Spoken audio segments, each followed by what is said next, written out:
Hello friends, मैं हूं आपकी होस्ट तृप्ति, लेकर हाजिर हूं आपका अपना favourite show Sangini for today's women.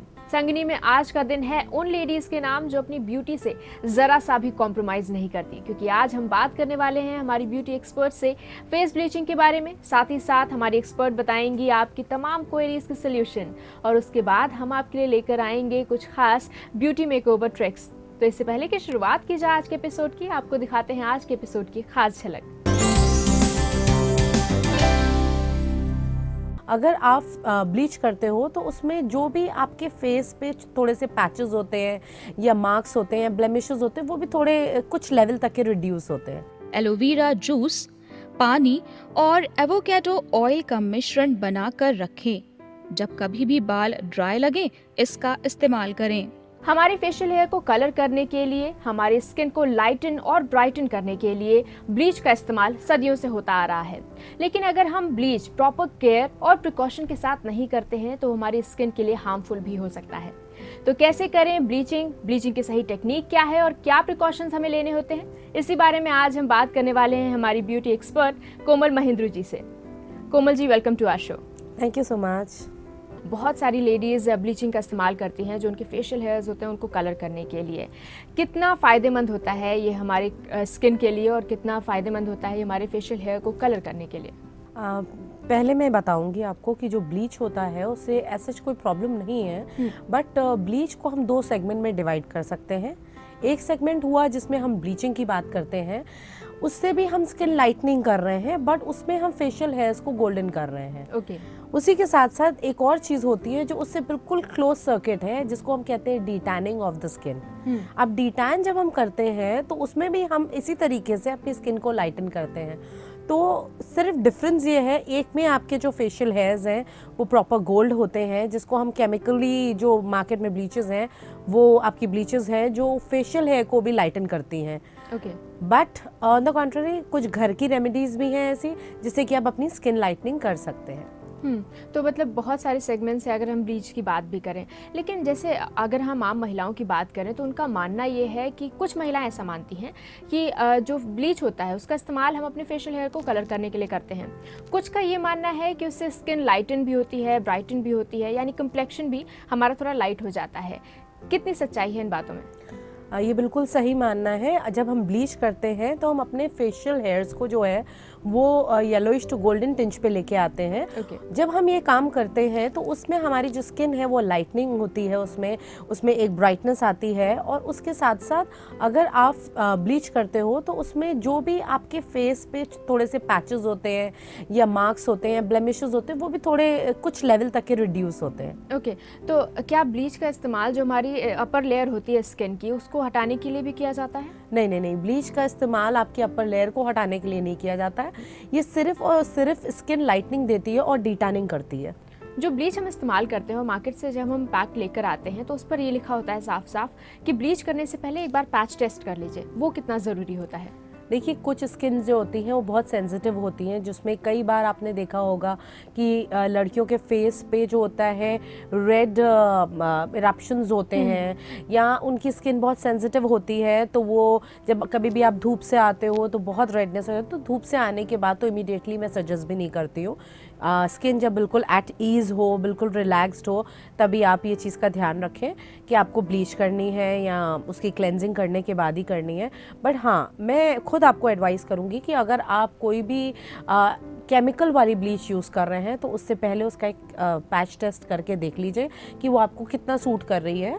और उसमें एक चीज़ और भी है, जो हम उसमें एक्टिवेटर मिलाते हैं उसकी एक पर्टिकुलर क्वांटिटी है।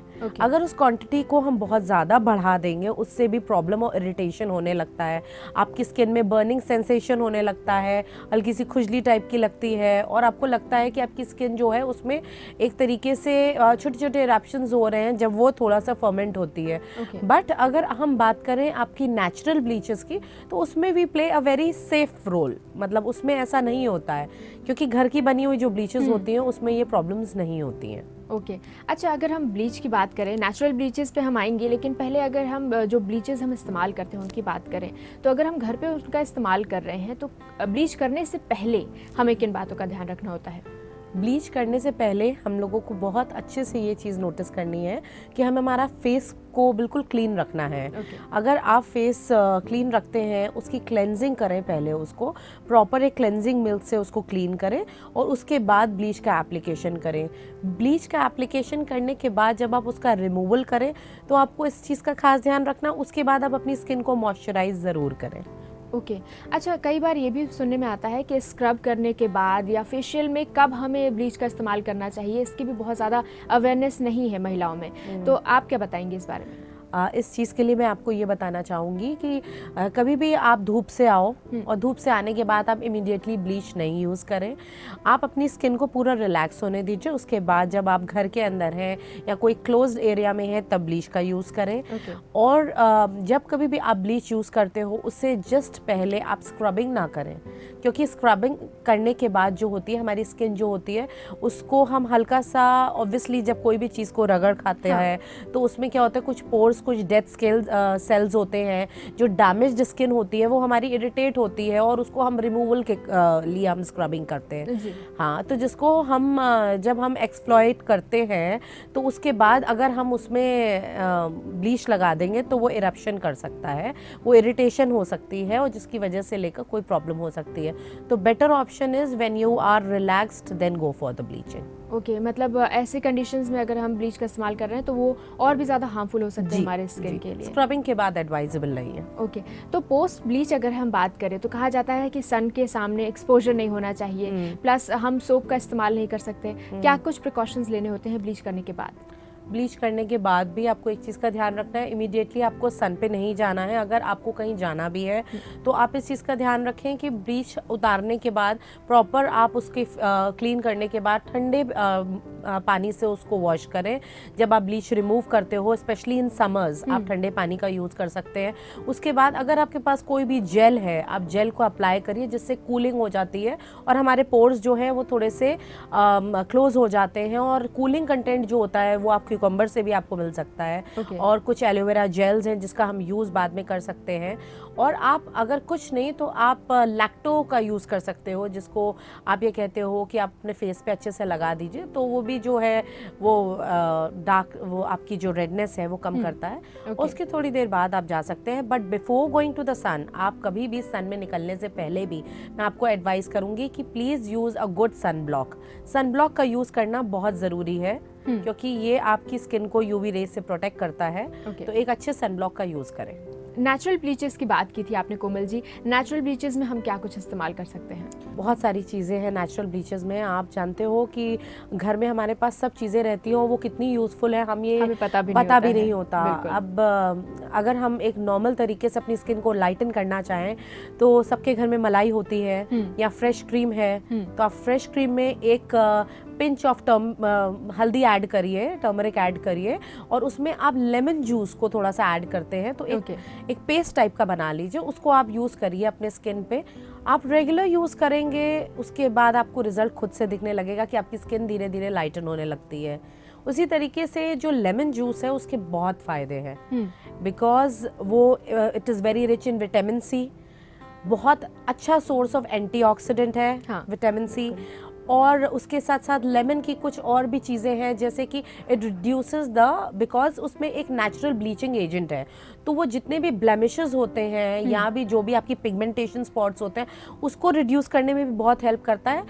कहने का मतलब ये है विटामिन सी होने की वजह से लेकर वो स्किन लाइटनिंग का काम करता है।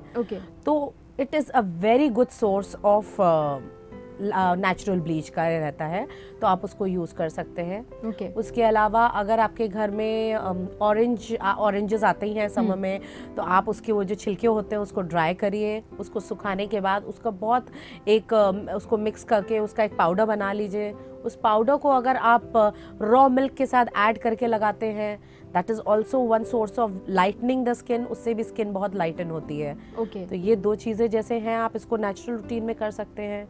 बाकी और भी कुछ तरीके हैं, जैसे Okay. कि हम टमाटर का इस्तेमाल कर सकते हैं। ये कुछ चीज़ें ऐसी हैं जो कि नेचुरल ब्लीचिंग एजेंट्स हैं, अगर हम उनका यूज़ करते हैं, विटामिन सी उसमें कंटेंट ज़्यादा रहता है, एंटीऑक्सीडेंट्स हाई होने की वजह से लेकर ये these few things are very good for the skin. ये बहुत अच्छी मानी जाती है हमारे स्किन को मेंटेन करने के लिए। ओके अच्छा, तो अगर दो हम ब्लीचेस देख रहे हैं, एक जो मार्केट में अवेलेबल है हमारे लिए जिनका इस्तेमाल बहुत पहले से होता आ रहा है, और एक जी। नेचुरल ब्लीचेस, जी। इनकी फ्रीक्वेंसी की अगर हम बात करें, कितनी फ्रीक्वेंसी पर हमें इनका इस्तेमाल करना चाहिए, कितने दिन के बाद हमें इनका इस्तेमाल करना चाहिए?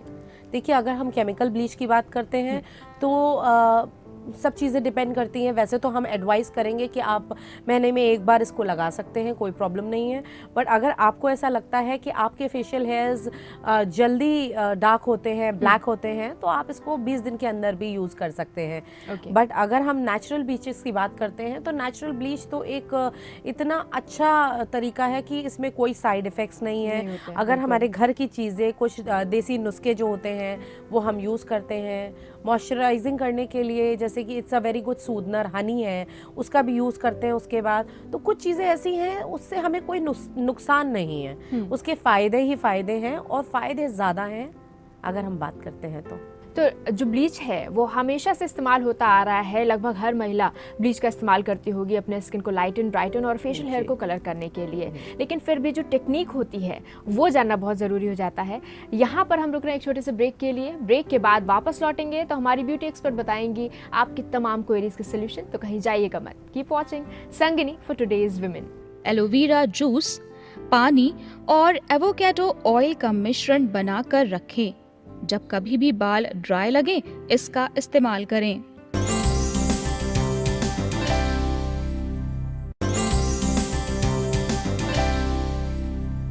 Welcome back after the break. आप देख रहे हैं आपका अपना favourite show Sangini for today's women.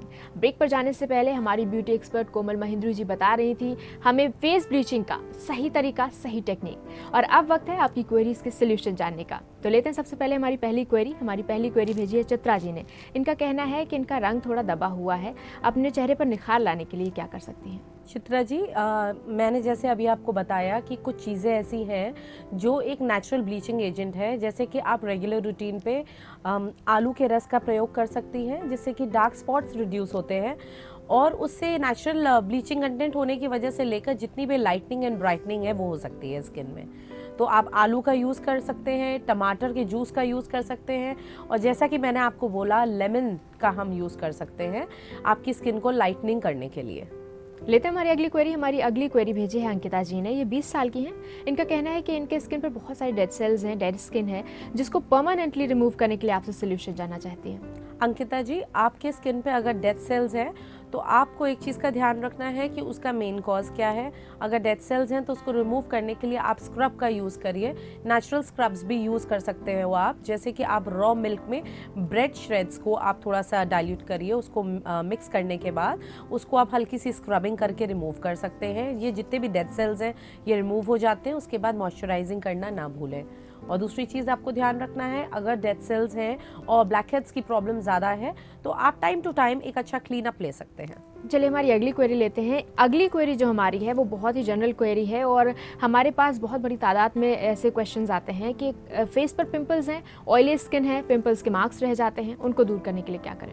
ये एक बहुत आम समस्या है जो लोग कहते हैं मेरे पिंपल्स के मार्क रह जाते हैं।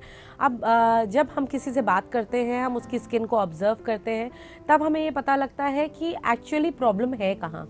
कई लड़कियां ऐसी होती हैं जो अपने यंग टाइम में इतनी केयरफुल नहीं होती हैं और वो अपनी स्किन का प्रॉपर केयर नहीं कर सकती अपने डेली शेड्यूल की वजह से, कभी पढ़ाई के चक्कर में।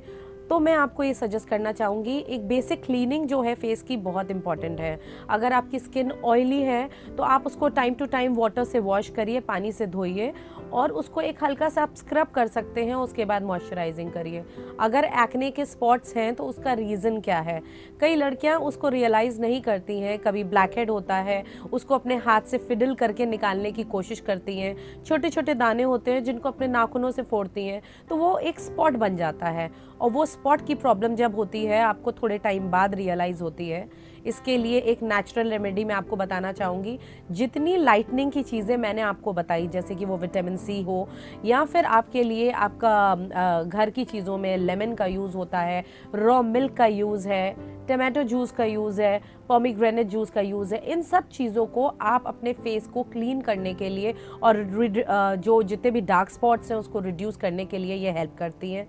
इसके अलावा अगर आपको लगता है कि आपकी स्किन ऑयली होने के साथ साथ रात को बहुत ज़्यादा ड्राई होने लगती है, या कभी आपको ऐसा लगता है कि आपकी स्किन बहुत ज़्यादा विंटर्स में ड्राई कर रही है, तो कुछ ऑयल्स ऐसे होते हैं जिसको आप रात में एज अ सीरम लगा के सो सकते हैं, जिसमें से कि एक मेजर ऑयल जो आपकी डार्कनेस को, जितने भी अंडर आई को रिड्यूस करता है या डार्क स्पॉट्स को रिड्यूस करता है, उसको हम कहते हैं आलमंड ऑयल। आलमंड ऑयल में विटामिन ई के साथ साथ विटामिन डी है, जो कि अंडर आई एरिया को लाइटन करता है और जितने भी डार्क स्पॉट्स हैं आपके फेस पे उसको भी रिड्यूस करता है। पिंपल्स जैसे कि आपने कहा एक बहुत आम समस्या है और बहुत लोगों को होती है, लेकिन आपने कहा कि एक रूटीन, एक रेजीम हमें फॉलो करनी होती है। हमारी एक व्यूअर हैं अमनदीप कौर, ये जानना चाहती हैं कि इनका एक बेबी भी है जिसकी वजह से उनको बहुत ज़्यादा टाइम नहीं मिल पाता है, और उनकी भी समस्या यही है कि उनकी स्किन बहुत ऑयली है, चेहरा काफ़ी डल हो गया है, पिंपल्स हैं, पिंपल्स के मार्क्स हैं। तो कम समय में वो कौन सी ऐसी ट्रिक अपना सकती हैं जिससे वो अपने पिंपल्स दूर कर लें? मैं आपको एक चीज़ बताना चाहूँगी कि आप आर्गन ऑयल, जो कि आजकल बहुत चर्चित हो रहा है और लोग उसको मोरक्कन ऑयल के नाम से भी जानते हैं और गोल्ड ऑयल के नाम से भी जाना जाता है, ये एक प्रोडक्ट ऐसा है जो कि बहुत रिच इन एंटीऑक्सीडेंट्स है। सबसे इसकी अच्छी बात यह है कि ये नॉन ग्रीसी प्रोडक्ट है। जब इसमें ऑयल कंटेंट नहीं है, बहुत छोटे मॉलिक्यूल्स होते हैं, जिसकी वजह से इसका पेनिट्रेशन लेवल भी अच्छा रहता है। इसकी एक बहुत अच्छी खूबी ये है कि ये जितने भी डार्क स्पॉट्स होते हैं उसको रिड्यूस करता है, आपकी स्किन में एक नेचुरल शाइन डेवलप करता है। इसके अलावा आप रेगुलर रूटीन में अपनी स्किन को प्रॉपर तरीके से क्लेंस करें। उसके बाद रात को सोते वक्त एक अच्छे जैसे आपको मैंने बताया आर्गन ऑयल का यूज़ कर सकते हैं। और स्किन लाइटनिंग के लिए जब कभी भी आप काम कर रहे हो, उसी काम में आप काम करते करते, जैसे कच्चा दूध है तो आपने अपने फेस पे लगा लिया, या फिर आपके घर में अगर पपाया है उसको आपने अच्छे से एक पीस को रब कर लिया। ये कुछ चीज़ें तो ऐसी होती हैं हम काम करते करते लगा के छोड़ दें और उसके बाद फिर 15 मिनट्स बाद आप उसको एक नॉर्मल वाटर से आप उसको धोने के बाद जो है उसका रिजल्ट भी अच्छा आएगा। चलिए बढ़ते हमारी अगली क्वेरी की ओर। हमारी अगली क्वेरी भेजी है एंजल जी ने। इनका कहना है कि ये अपने बालों में शाइन चाहती हैं, लेंथ चाहती हैं और साथ ही साथ उनको हेल्दी बनाना चाहती हैं। कैसे कर सकते हैं? ये तीनों चीज़ें जो एंजल जी आपने मुझे बताई हैं वो तो सबकी रिक्वायरमेंट है। उसके लिए आपको अपनी डेली केयर, अपना डेली रिजीम बहुत अच्छा करना है।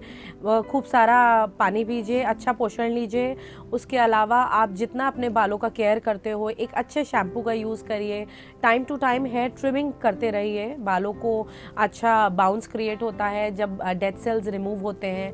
और उसके साथ साथ बेसिकली आप अपने बालों में रेगुलर रूटीन में ऑयल का यूज़ कर सकते हो, वंस इन अ वाइल, और वो भी स्कैल्प एरिया पे नहीं, मतलब आपके टिप्स पे, तो उससे नरिशमेंट मिलेगा। कुछ बेसिक चीज़ें हैं जिससे आप अपने बाल हेल्दी और अच्छे बना सकती हैं।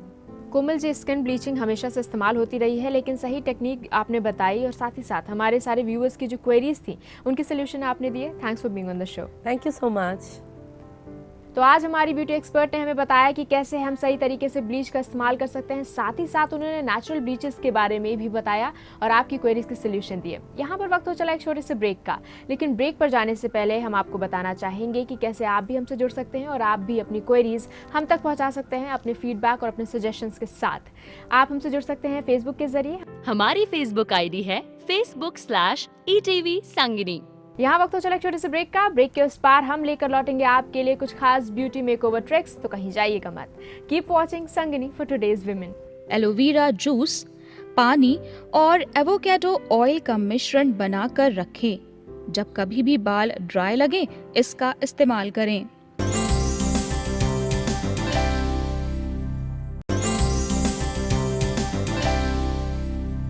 Welcome back after the break. आप देख रहे हैं आपका अपना favourite show Sangini for today's women, और अब वक्त है आपको वो खास ब्यूटी मेकओवर ट्रिक्स बताने का जिनके जरिए आप चुटकी में अपने आप को दे सकती हैं खास मेकओवर, अपनी पर्सनालिटी को दे सकती हैं एक अलग लुक। आइए देखते हैं आज क्या खास लेकर आए हैं हम आपके लिए सेगमेंट में।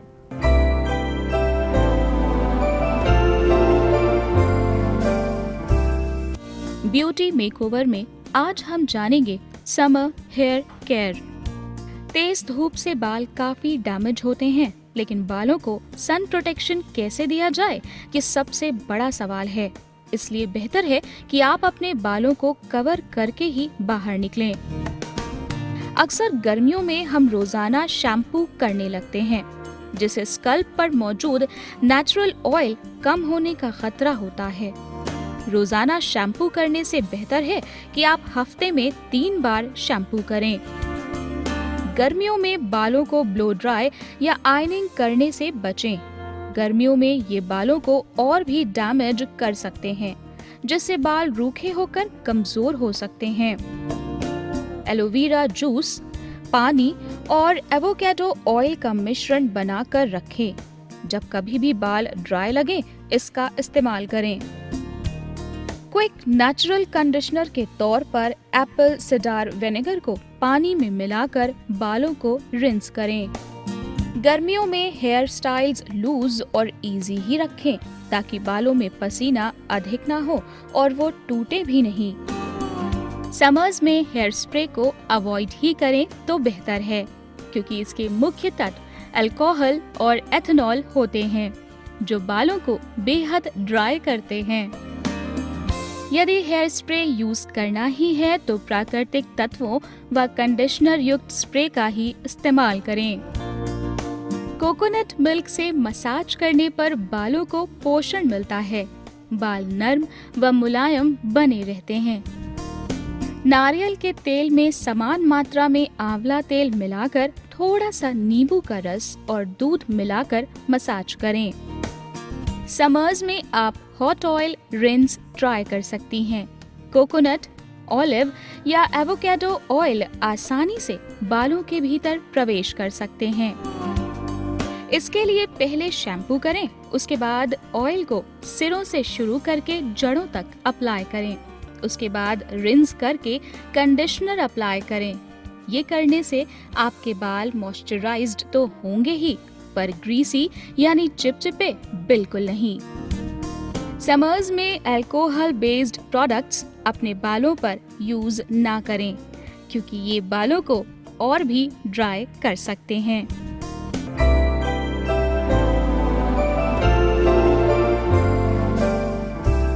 आई होप आज ब्यूटी मेकओवर सेगमेंट में जो आपको ट्रिक्स बताई गई हैं, ये आपको काफी पसंद आई होंगी और आपने इनको नोट डाउन कर लिया होगा। साथ ही साथ आज का जो इन्फॉर्मेशन पैक्ड एपिसोड था वो भी आपको पसंद आया होगा। हम जानना चाहते हैं आपका फीडबैक, आपके सजेशन, ताकि हम खुद को और भी ज्यादा इम्प्रूव कर सकें। आप हमसे जुड़ सकते हैं फेसबुक के जरिए। हमारी फेसबुक आईडी है facebook/ETV संगिनी। आपकी संगिनी फिर होगी हाजिर ऐसी ही कुछ नई और एसेंशियल इन्फॉर्मेशन के साथ, कुछ वैल्यूएबल टिप्स के साथ। तब तक के लिए अपनी होस्ट तृप्ति और संगिनी की पूरी टीम को दीजिए इजाजत। नमस्कार।